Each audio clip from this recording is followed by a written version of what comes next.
O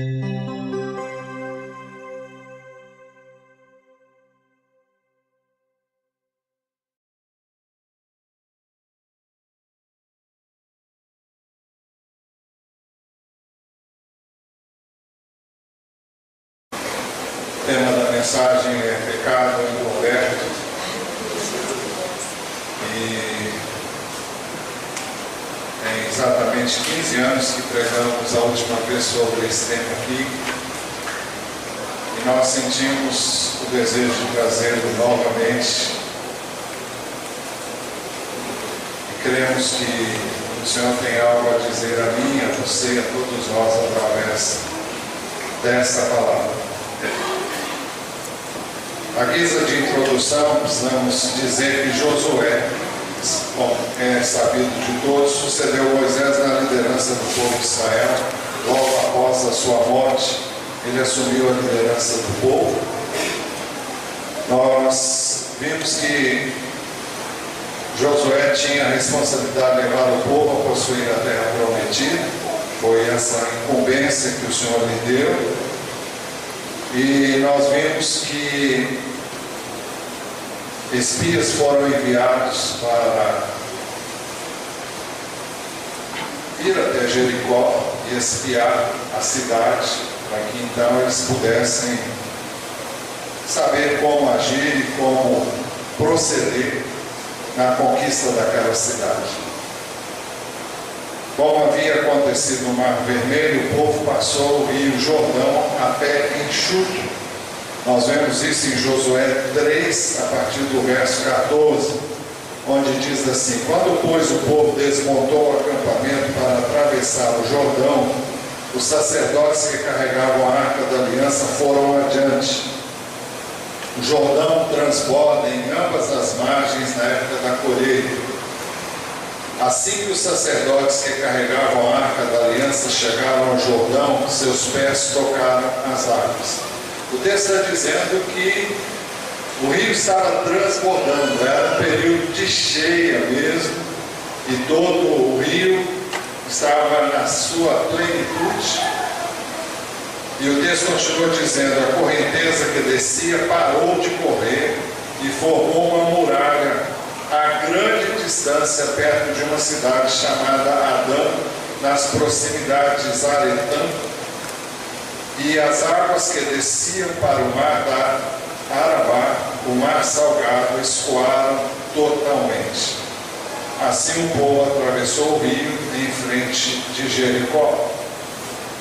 Os sacerdotes que carregavam a arca da aliança do Senhor ficaram parados em terra seca, no meio do Jordão, enquanto todo Israel passava, até que toda a nação o atravessou, pisando em terra seca.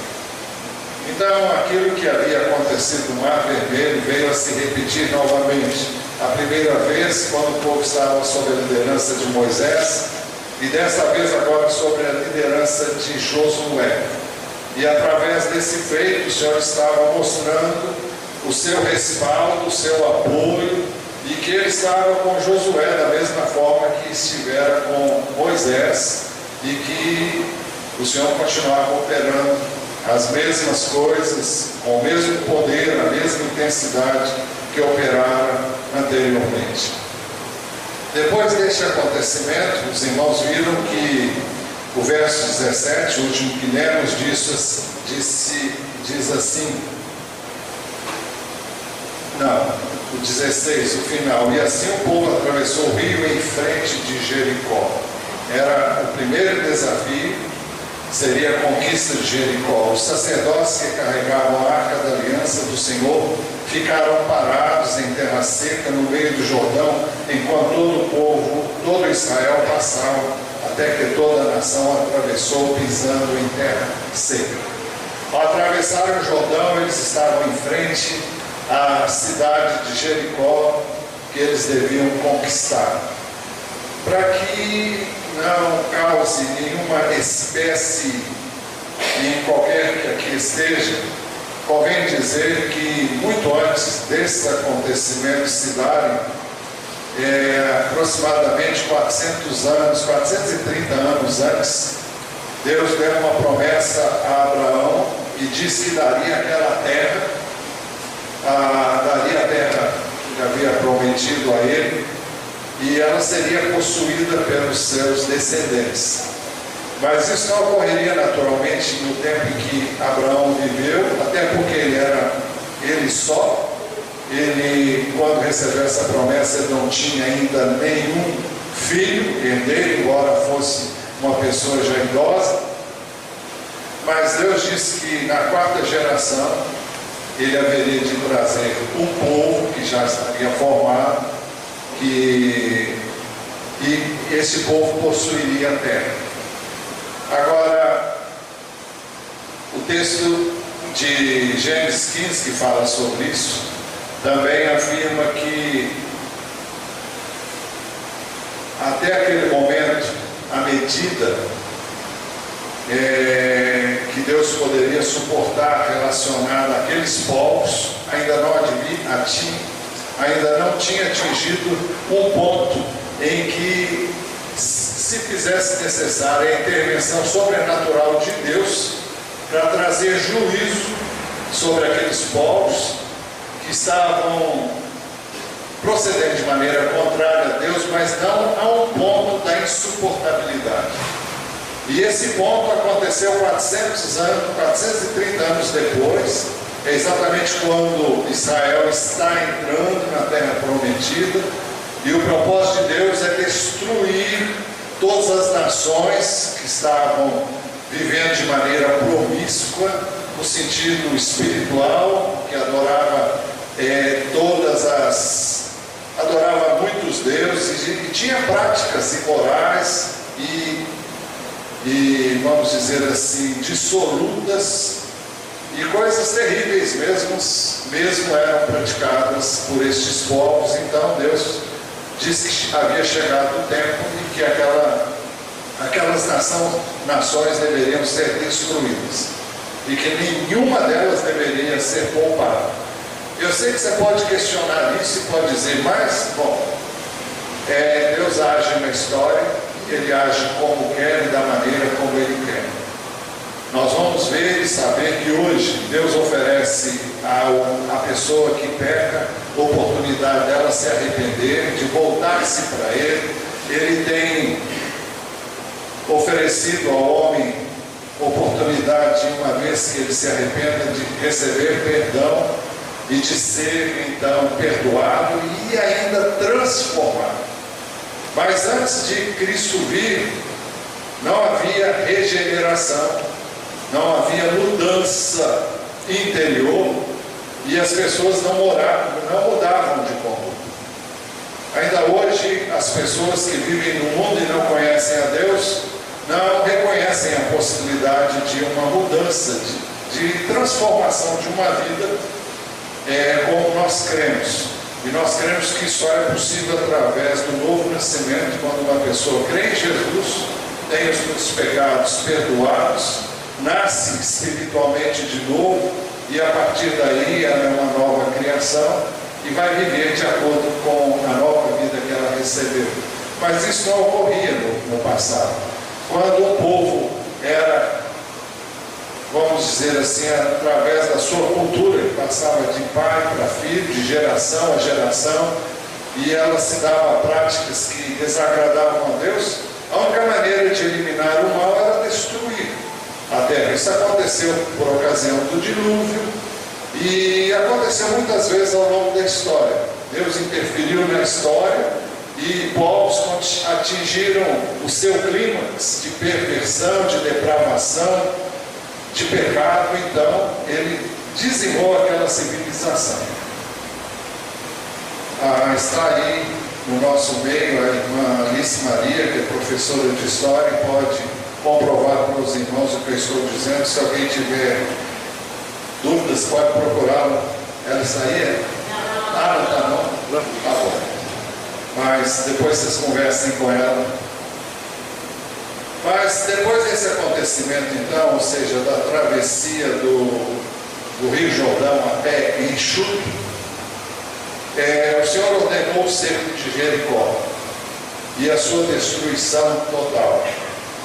Isso está dito no capítulo 6, versos de 1 a 5, onde nós lemos assim: Jericó estava completamente fechada por causa dos israelitas. Fecharam os portões, a cidade era completamente murada, e eles fizeram isso com medo dos israelitas, que eles sabiam que iam se aproximando.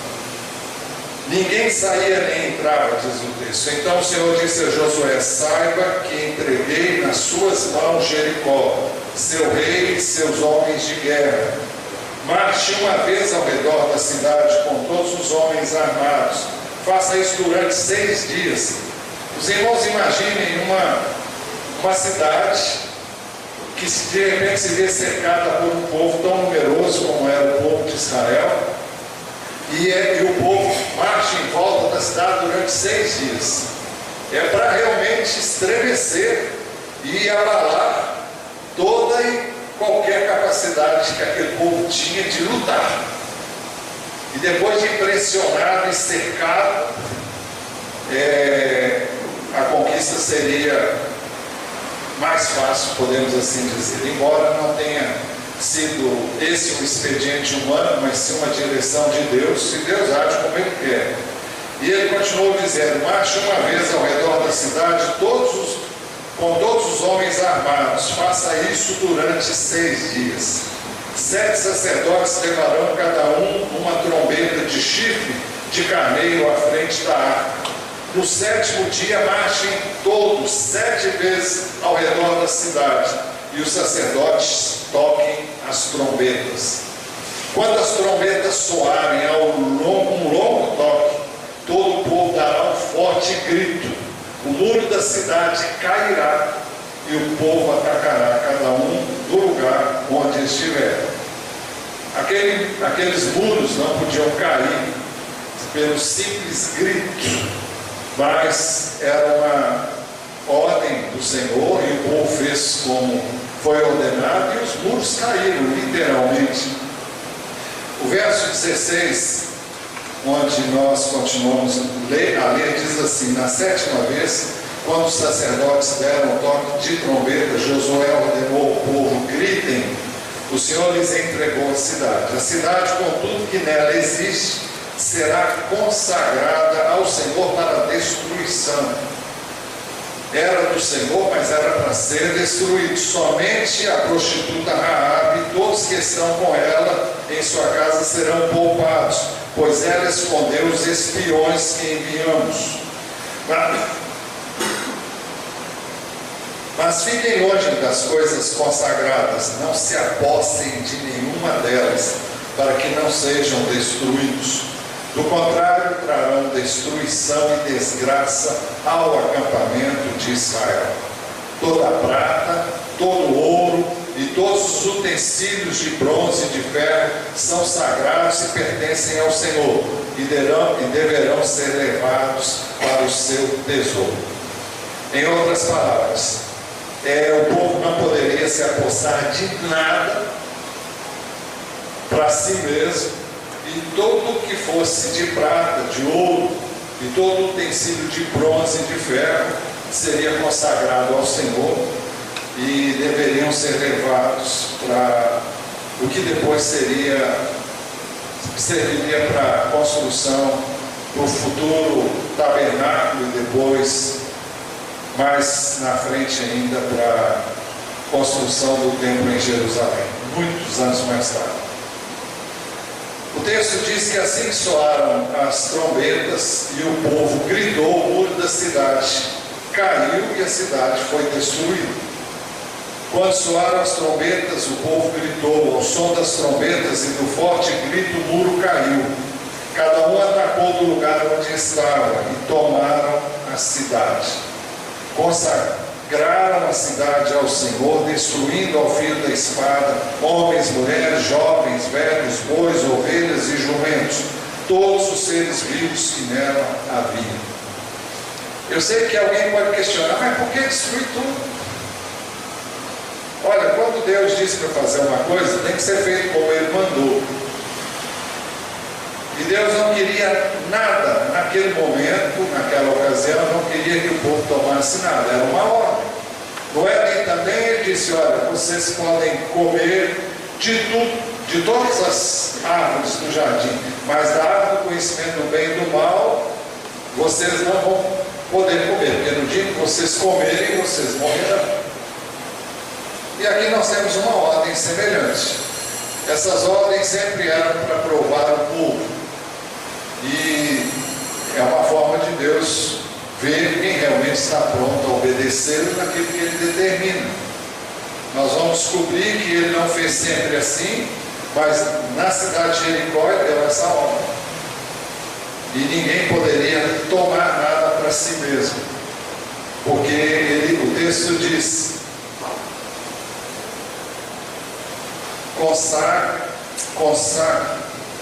consagrem a cidade ao Senhor, destruindo ao fio da espada homens, mulheres, jovens, velhos, bois, ovelhas e jumentos, todos os seres vivos que nela havia. Ah não, aqui diz consagrar. Muito bem, mas um homem dentre o povo transgrediu a ordem do Senhor. O Senhor havia dado uma ordem bem explícita, bem clara para todo o povo. O texto diz assim: a cidade, com tudo que nela existe, será consagrada ao Senhor para destruição.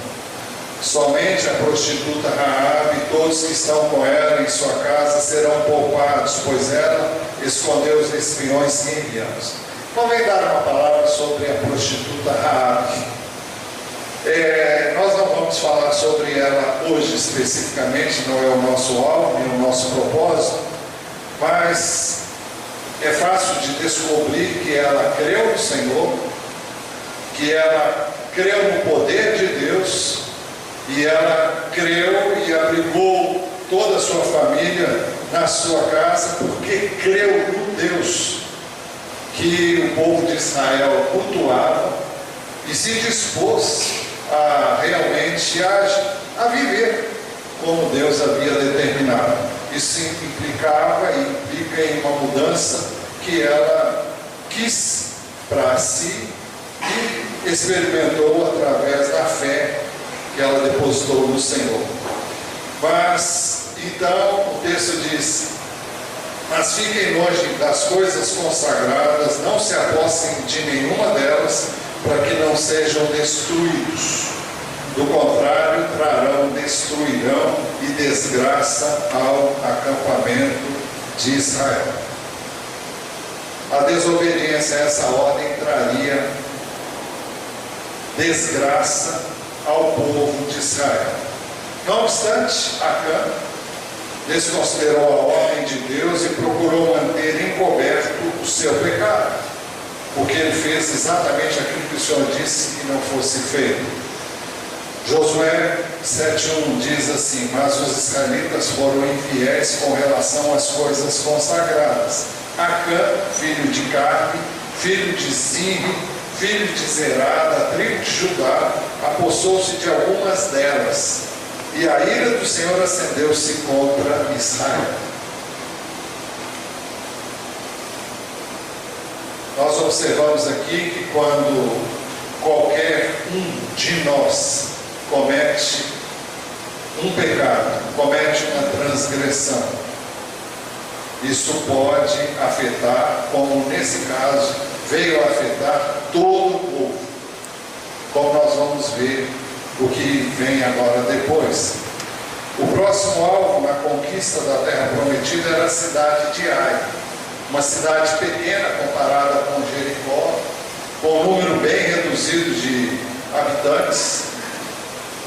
E então Josué, porque o próximo passo seria a destruição de Ai, Josué enviou homens para espiarem a cidade, tal como havia feito com Jericó antes que ela fosse destruída. O texto sucedeu que Josué enviou homens de Jericó a Ai. O nome da cidade é Ai mesmo, viu gente?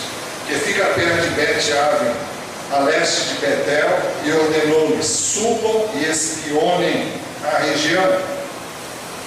Os homens que espiaram a cidade acharam que seria fácil conquistar Ai. O texto diz: os homens subiram e espionaram Ai. quando voltaram a Josué, disseram: não é preciso que todos avancem contra Ai. Envie uns 2 ou 3 mil homens para atacá-la. Não canse todo o exército, pois eles são poucos. Então, qualquer número de 3 mil pessoas dá e sobra para resolver essa situação.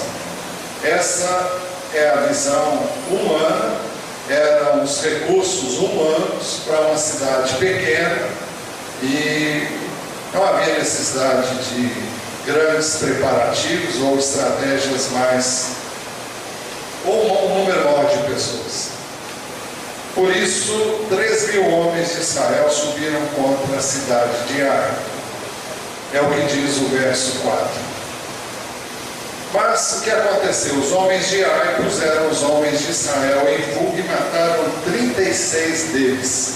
O texto diz assim: mas os homens de Ai os puseram em fuga, chegando a matar 36 deles.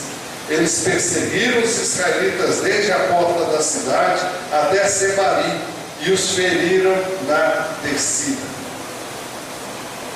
Então os irmãos veem, era um número reduzido de pessoas, mas conseguiram pôr em fuga o exército de Israel, ainda que tivesse um número de soldados suficientes para poder destruir a cidade. Diante dessa derrota, o povo de Israel se abateu totalmente, não era para menos. Deus havia dado uma vitória extraordinária, magnífica na destruição de Jericó, e agora, diante de um povo bem menor, muito pequeno mesmo, diante do exército que foi enviado, agora se vê acuado. Eles perderam 36 homens nessa batalha que se deu, então o povo ficou abatido. Diante disso, o povo desanimou-se completamente. É quando nós experimentamos reveses nas nossas vidas, quando nós experimentamos dificuldades e muitas vezes não entendemos o que está acontecendo. Ficamos aturdidos, mas por quê? O que foi que fizemos de errado para que as coisas acontecessem dessa maneira? E você fica sem chão, você fica sem saber o que fazer e por que as coisas se deram ou se dão assim, dessa maneira. E com Josué não aconteceu diferente. Josué e os demais anciãos, os líderes do povo, prostraram-se com o rosto em terra diante do Senhor. Então Josué, com as autoridades de Israel, rasgou as vestes, prostrou-se rosto em terra diante da arca do Senhor, cobrindo de terra a cabeça, e ali permaneceu até a tarde. Fala de Josué se humilhando diante do Senhor, perplexo, atônito com o que havia acontecido, sem entender e dizer: o que aconteceu? Por que aconteceu dessa maneira? E Josué orou, falou com Deus, profundamente abatido. Ele confessou sua perplexidade diante do que havia ocorrido. Disse então Josué: ah, soberano Senhor, por que fizeste esse povo atravessar o Jordão? Foi para nos entregar nas mãos dos amorreus e nos destruir? Antes nos contentássemos em continuar do outro lado do Jordão? Que poderei dizer, Senhor, agora que Israel foi derrotado por seus inimigos? Os cananeus e os demais habitantes desta terra saberão disso, nos cercarão e eliminarão o nosso nome da terra. Que farás então pelo teu grande nome? Depois de Josué se humilhar assim diante de Deus, o Senhor mandou que ele se levantasse. O Senhor disse a Josué: levante-se, porque você está aí prostrado. Na realidade é como se o Senhor dissesse: olha, não é uma situação para você se prostrar. O problema não está em você.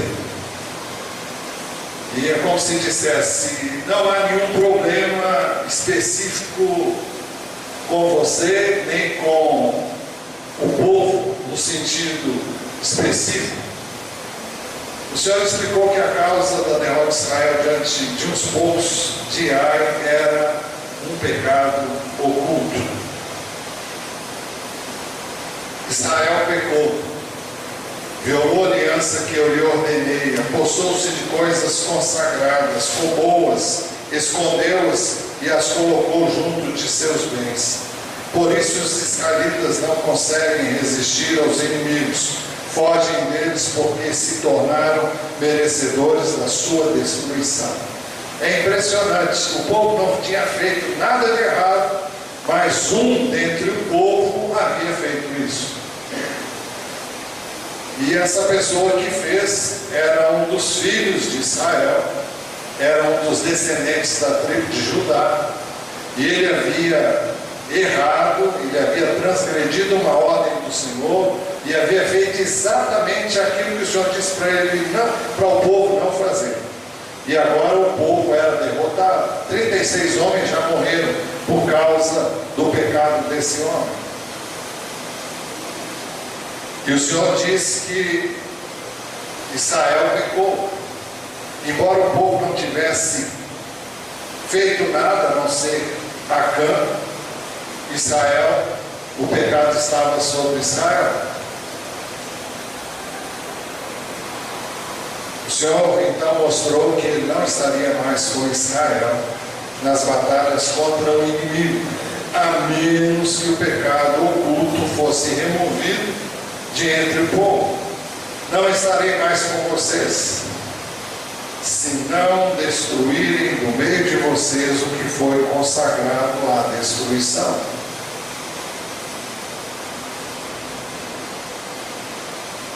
Imediatamente o Senhor determinou que o povo se santificasse para a manhã seguinte. E ele ordenou assim a Josué: vá, santifique o povo.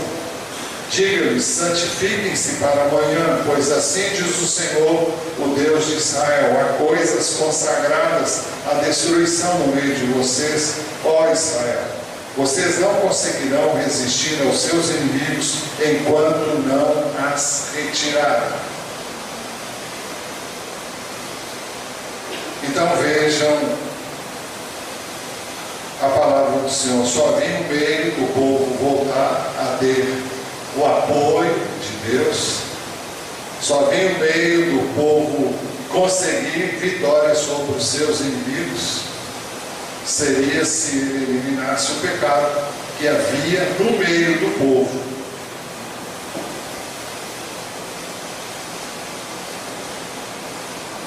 No dia seguinte, o Senhor indicaria o transgressor das suas ordens. Apresentem-se de manhã, uma tribo de cada vez. A tribo que o Senhor escolher virá à frente. Um clã de cada vez. O clã que o Senhor escolher virá à frente. Uma família de cada vez. E a família que o Senhor escolher virá à frente. Um homem de cada vez. Então, o Senhor haveria de indicar uma tribo, depois uma família no contexto maior, depois no contexto mais restrito, até chegar a uma casa, a uma família no sentido bem como se fosse uma casa onde nós moramos, e ali ele indicaria quem foi a pessoa que fez isso. O transgressor com quem fosse encontrado o anátema era aquilo, anátema é aquilo que fora amaldiçoado. Anátema é uma palavra que caracteriza o que foi amaldiçoado. É como se o Senhor dissesse que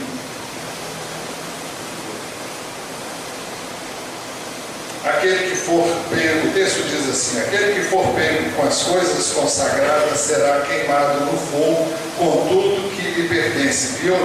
Violou a aliança do Senhor e cometeu loucura em Israel. Mas o texto que fala, onde é que fala em anátema aqui, gente? Eu vi e eu não estou achando aqui. Bom, nós vamos achar isso aqui na frente. Mas o anátema era aquilo que havia sido amaldiçoado, é aquilo que havia sido a causa da maldição que havia vindo, estava sobre Israel por causa do pecado e da transgressão daquela ordem que o Senhor havia dado. Muitas pessoas hoje questionam sobre a questão de maldição.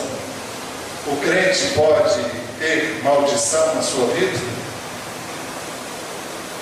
Nós queremos que Jesus levou sobre ele todas as nossas maldições. E isso é muito claro nas Escrituras, na Epístola aos Gálatas, quando isso é dito claramente, que ele levou sobre ele as nossas maldições. Isaías diz que o castigo que nos traz a paz estava sobre ele, pelas suas pisaduras nós fomos sarados. É verdade, é. Então, quando nós cremos em Cristo, devemos sim renunciar a toda e qualquer maldição que alguém tenha impetrado sobre nós, sobre a nossa família. Podemos renunciar e, com base na obra redentora de Jesus, anular tudo isso. Mas nós temos que entender o seguinte: sempre que eu, você e qualquer um de nós peca, nós abrimos porta para que, ao invés de sermos abençoados, sejamos amaldiçoados. O que é ser amaldiçoado? Em vez de receber bênção, vamos receber o mal. Em vez de receber o bem, vamos receber o mal. E quem é que causa o mal? É o maligno. Quem é que causou o mal a Israel? Foi o inimigo do povo de Israel. E como é que ele conseguiu ter essa força e esse poder? Porque o Senhor retirou a sua bênção. E quando o Senhor retira a sua bênção, o inimigo fica livre para agir. É como se Deus concedesse ao inimigo liberdade para agir, onde há uma abertura para ele chegar e ele atuar. E a abertura para o inimigo atuar e a liberdade para ele atuar é o pecado. Enquanto há pecado, ou se houver pecado na nossa vida, há uma permissão para ele agir e operar e fazer o que ele gosta de fazer. Estamos debaixo do sangue do Cordeiro? Estamos. Mas se estivermos andando na luz, se sairmos da luz e permanecermos fora da luz, se andarmos numa vida de pecado, nós estamos abrindo espaço para o inimigo entrar e fazer o que ele gosta de fazer, que é roubar, matar e destruir. Isso porque houve espaço, isso porque houve abertura, e alguém pode dizer: ah, mas eu estou debaixo do sangue. Então não peque. O sangue de Jesus é poder para perdoar e é poder para você viver de acordo com a palavra. Se confessarmos os nossos pecados, Ele é fiel e justo para nos perdoar os pecados e nos purificar de toda injustiça. Mas não podemos abrigar pecado.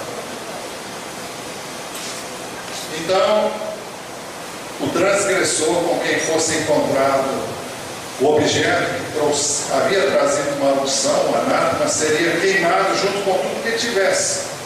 Aquele que for pego com as coisas consagradas será queimado no fogo com tudo que lhe pertence. Violou a aliança do Senhor e cometeu loucura em Israel. Alguém vai dizer: mas que coisa, que castigo, que penalidade extremada. Realmente era assim que as coisas funcionavam no Velho Testamento.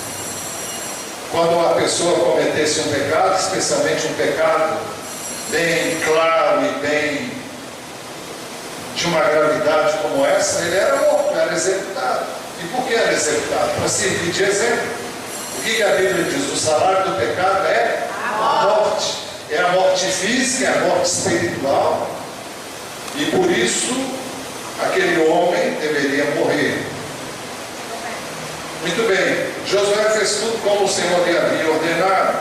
Na manhã seguinte, Josué mandou os israelitas virem à frente segundo as suas tribos, e a de Judá foi escolhida. Então, foi indicada a tribo de Judá primeiro, e os clãs de Judá vieram à frente, e ele escolheu os Zeraitas, era uma das famílias. Fez o clã dos Zeraitas vir à frente, família por família. O escolhido foi Zimri, outra família dentre os Zeraitas. Josué fez a família de Zimri vir à frente, homem por homem, e Acã, filho de Carme, filho de Zimri, filho de Zerá, da tribo de Judá, foi escolhido.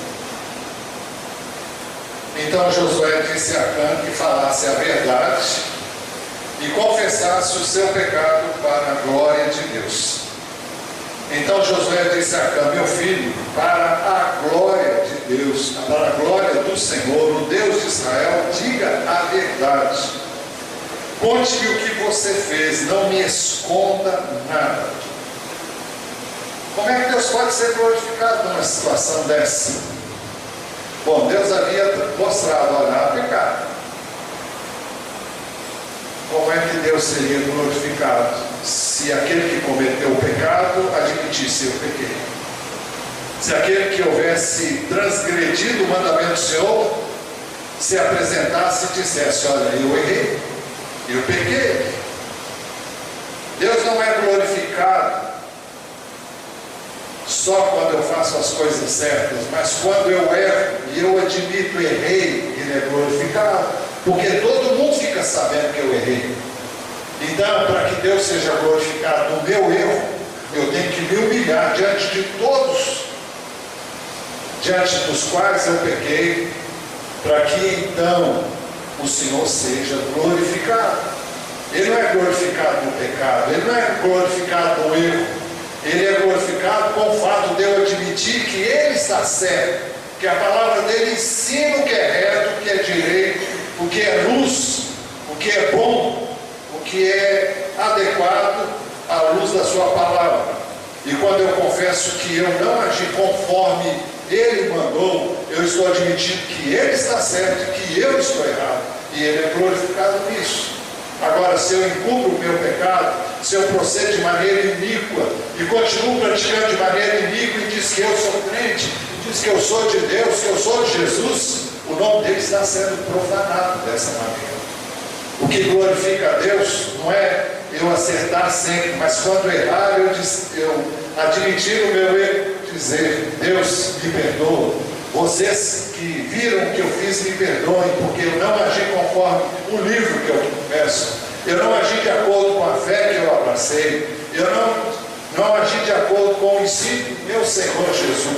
O que eu fiz não recomenda o que eu creio, não recomenda a palavra de Deus, não recomendo o Deus que eu sirvo. Então eu tenho que pedir perdão às pessoas, eu tenho que pedir perdão a Deus. Por isso Josué disse a Acã: meu filho, para a glória do Senhor, o Deus de Israel, diga a verdade. Conte-me o que você fez, não me esconda nada. Acã falou a verdade e confessou o seu pecado revelado pelo Senhor. Acã respondeu: é verdade que pequei contra o Senhor, o Deus de Israel. O que fiz foi o seguinte: quando vi entre os despojos uma bela capa feita na Babilônia, 2,4 kg de prata e uma barra de ouro de 600 gramas, eu os cobicei e me apossei deles. Estão escondidos no chão da minha tenda com a prata por baixo. Ele cobiçou uma capa babilônica. Devia ser uma coisa muito bonita, muito atraente, muito desejável, para quem nunca tiver uma coisa semelhante. E de repente ele vê só pegar, apanhar aquilo que Deus mandou destruir. Mas é tão bonito, e eu nunca tive, por que eu não vou pegar uma para mim? Ninguém vai notar, ninguém vai saber. Ele cobiçou aquilo que o mundo oferece. Babilônia é uma figura nas páginas do Velho Testamento, e especialmente do Novo Testamento, no livro de Apocalipse, é uma figura do mundo. Enquanto que Jerusalém é uma figura do povo de Deus. Babilônia foi uma cidade, assim como Jerusalém foi e é uma cidade, e na Bíblia Jerusalém simboliza o povo de Deus e Babilônia simboliza o mundo. Então são os habitantes do mundo, no sentido de sistema controlado pelo inimigo. Isso caracteriza a Babilônia, e ela vai ser destruída. Esse sistema vai ser totalmente destruído um dia. E foi isso que aconteceu naquela época, e é isso que acontece ao longo dos tempos. Em Apocalipse 17, 5, Babilônia também tem como figura uma mulher. E lá diz assim, no verso 5, para nós não nos demorarmos aqui, porque não é o nosso propósito, disse assim, em sua testa, na testa dessa mulher, havia essa inscrição, mistério, 2 pontos, Babilônia, a grande, a mãe das prostitutas e das práticas repugnantes da terra. Tudo que é mal, tudo que é perverso, é personificado nessa mulher, que no caso lá também representa a cidade de Babilônia. A prata e o ouro, como os irmãos viram no texto que nós lemos, pertenciam ao Senhor.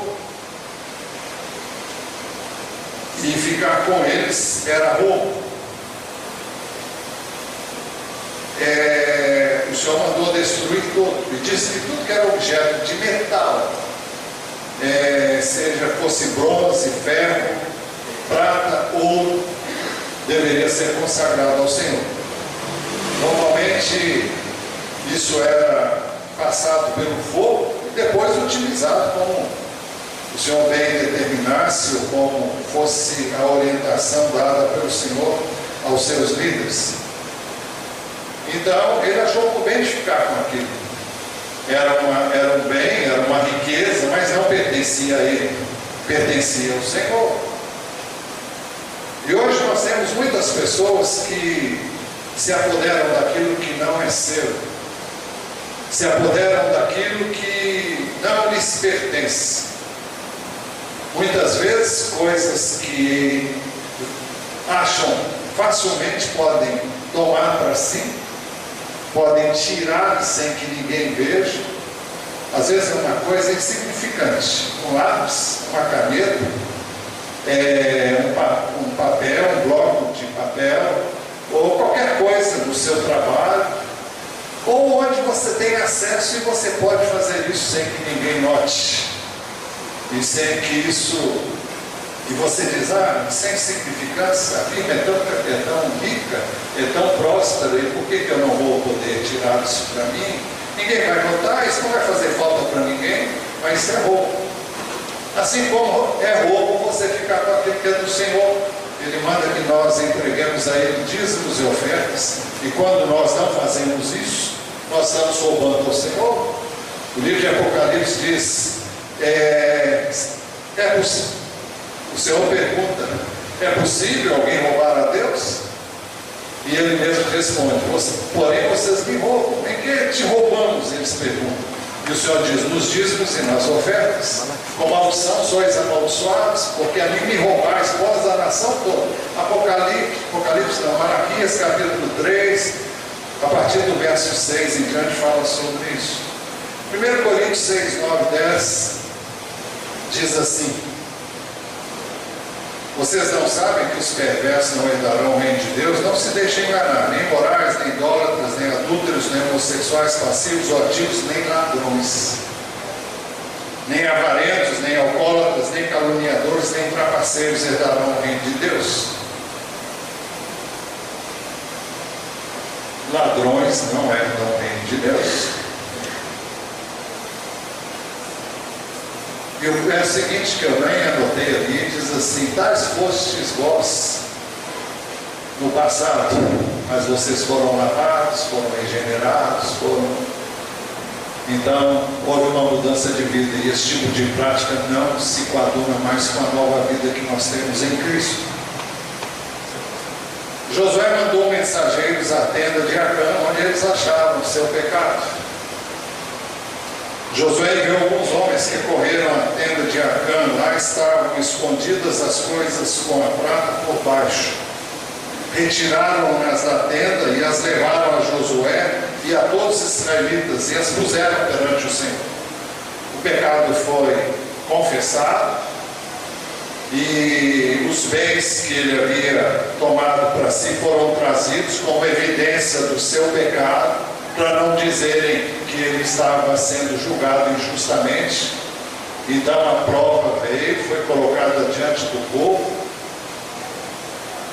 e o que fez O que aconteceu é o seguinte: Josué, com todo Israel, levou Acã e tudo que ele possuía ao vale de Acor, onde foram apedrejados ele e todos os seus. O texto diz: então Josué, junto com todo Israel, levou Acã, bisneto de Zera, e a prata, a capa, a barra de ouro, seus filhos e filhas, seus bois, seus jumentos, suas ovelhas, sua tenda e tudo que lhe pertencia ao vale de Acor. Disse Josué: porque você nos causou essa desgraça? Pergunta: por que você nos causou essa desgraça? Hoje o Senhor lhe causará desgraça. E todo Israel o apedrejou, e depois apedrejou também os seus, e queimou tudo e todos eles no fogo. Sobre Acã ergueram um grande monte de pedras que existe até hoje.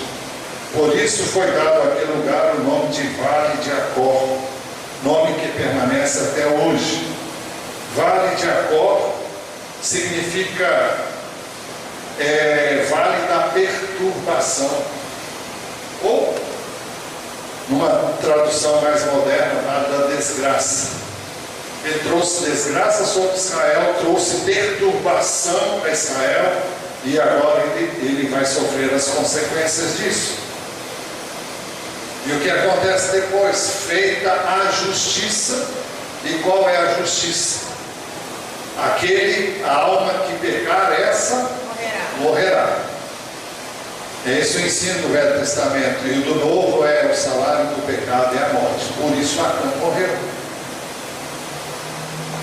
E o pior: normalmente quando nós pecamos, nós não afetamos somente a nossa vida. Nós afetamos os nossos filhos, nós afetamos a nossa família.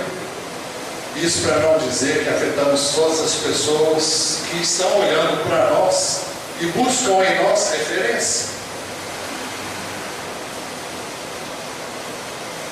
Então, o pecado que jaz no mundo, acontece no mundo, afeta todos nós. E quando nós pecamos, os primeiros a serem prejudicados são as pessoas mais próximas. São o seu cônjuge, são os seus filhos, são os seus pais, são os seus irmãos, são as pessoas que estão ao seu redor. E um pecado afeta só a pessoa que peca. Quando eu transgrido a palavra de Deus, eu afeto muitas pessoas. E quando eu peco no meio do povo de Deus, eu afeto o povo de Deus. Feita a justiça, foi-se o ardor da ira de Deus. Será que nós estamos vendo um Deus? Não, eu não vejo um Deus assim.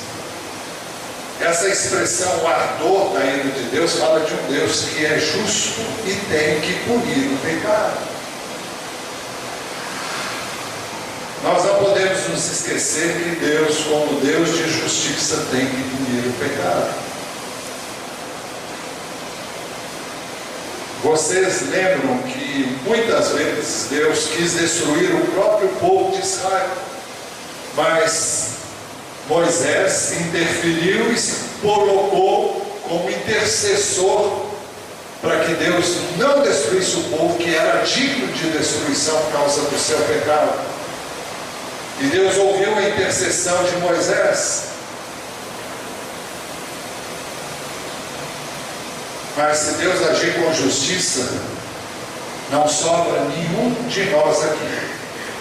Se Deus agir com justiça na minha vida, na sua, todos nós aqui, vai todo mundo queimar, arder no fogo do inferno. Não tem ninguém aqui que possa dizer, eu não, mas sim, todo mundo. Não tem um só que possa dizer, eu sou melhor do que quem quer que seja. Todos nós somos dignos de morte, de condenação eterna.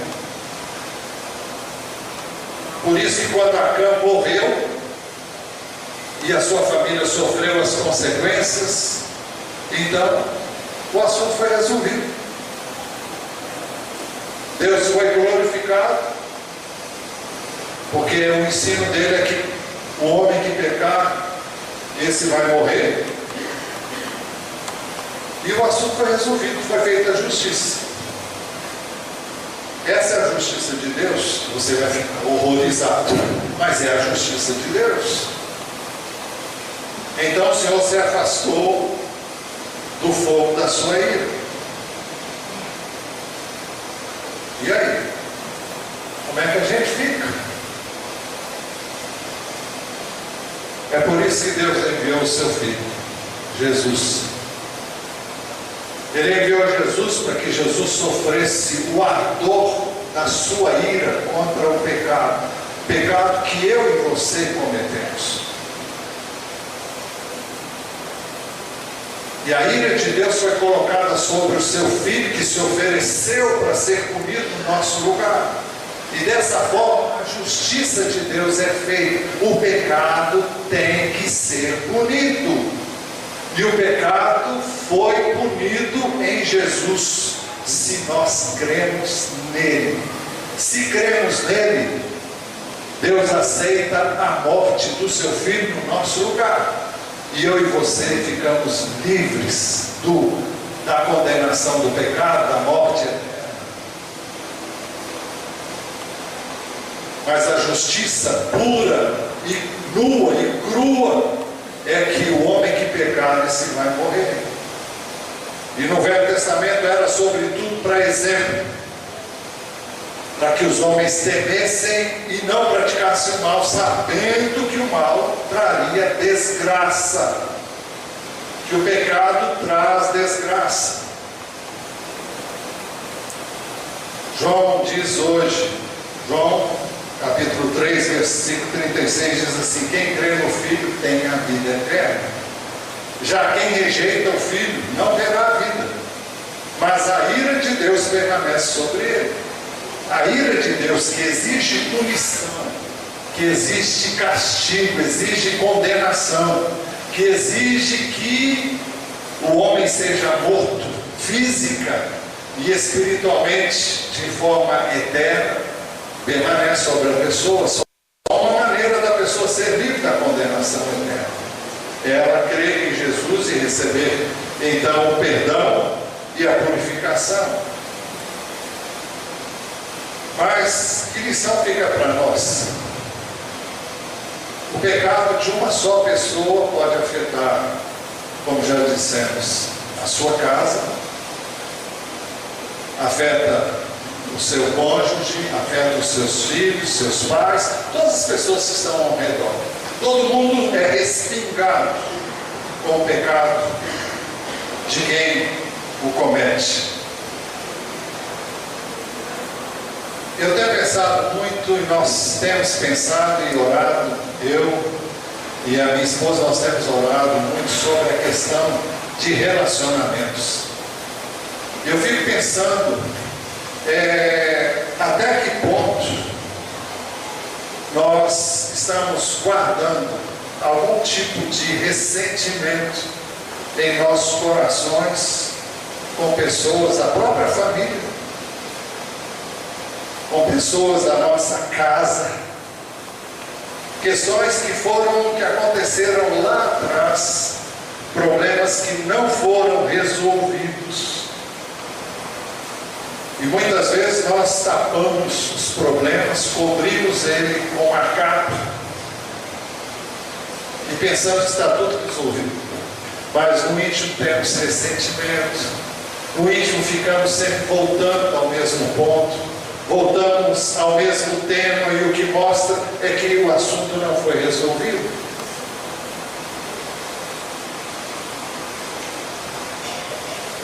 Nós vivemos numa sociedade também em que o pecado nos assedia constantemente.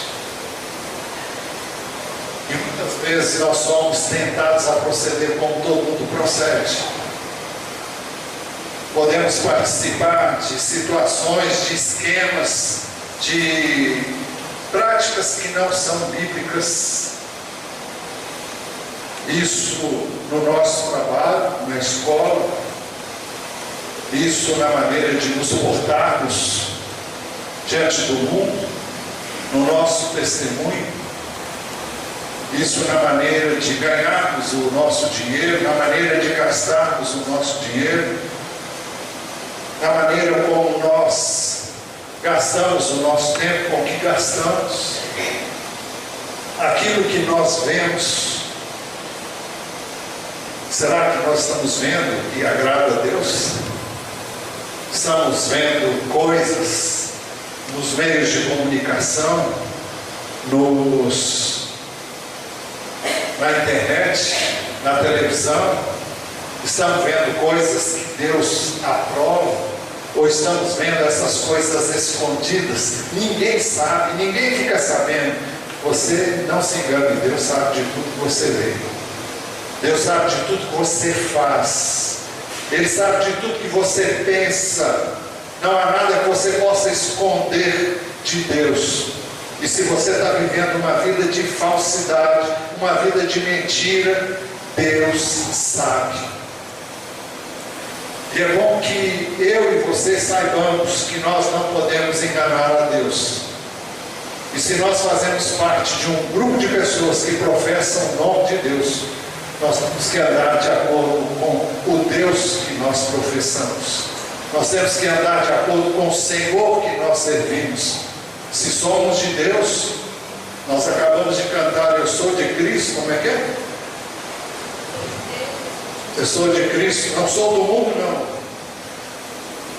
Podemos cantar isso? Deveríamos poder cantar. Todos nós devemos cantar, expressando uma verdade, tem que ser verdade em nós.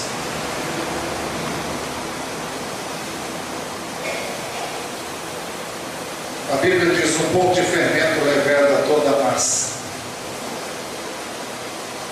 Nós temos que fazer uma autoanálise e perguntar por quê certas coisas não andam bem. Porque as coisas nem sempre acontecem como nós pensamos que deviam acontecer. Por que não é assim? Por que não é assado? Eu creio que é um momento de nós refletirmos.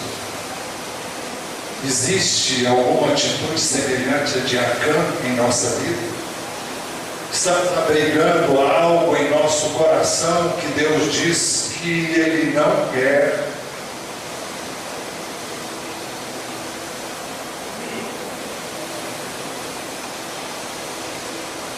Existe alguma aliança nossa com coisas e com pessoas que Deus não aprova?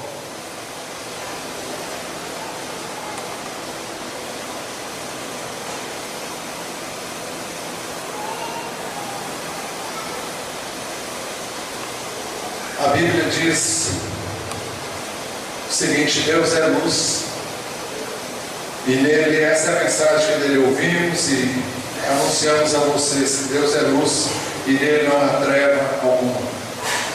Se afirmarmos que temos comunhão com ele, mas andamos nas trevas, mentimos e não praticamos a verdade.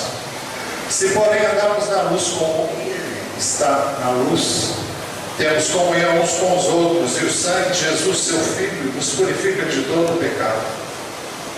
Se confessarmos os nossos pecados, Ele é fiel e justo para nos perdoar os pecados e nos purificar de toda a injustiça. Eu convido você a curvar a sua cabeça agora e a falar com Deus. Como está a minha vida em relação ao meu cônjuge, em relação aos meus pais, em relação aos meus filhos, em relação às pessoas que estão mais próximas de mim? Como anda o meu relacionamento com as pessoas? O que as pessoas estão vendo em mim? Elas estão vendo Cristo? Elas estão vendo o Senhor? Ou elas estão vendo uma coisa que elas não querem, que se ser cristão é o que eu estou fazendo, elas não têm nenhum interesse em ser cristão? Então, pare, reflita E se há algo para confessar, confesse você diante de Deus. Se arrependa, peça a Ele que perdoe o seu pecado. Quem sabe você tem vivido uma vida superficial, vazia, desprovida de conteúdo e significado, e você se sente frustrado, porque você não tem o prazer que você gostaria de ter na própria vida, porque não é o tipo de vida que traga satisfação para você, exatamente porque você não está fazendo aquilo que sabe deveria fazer. Se confessarmos nossos pecados, Ele é fiel e justo para nos perdoar os pecados e nos purificar de toda injustiça.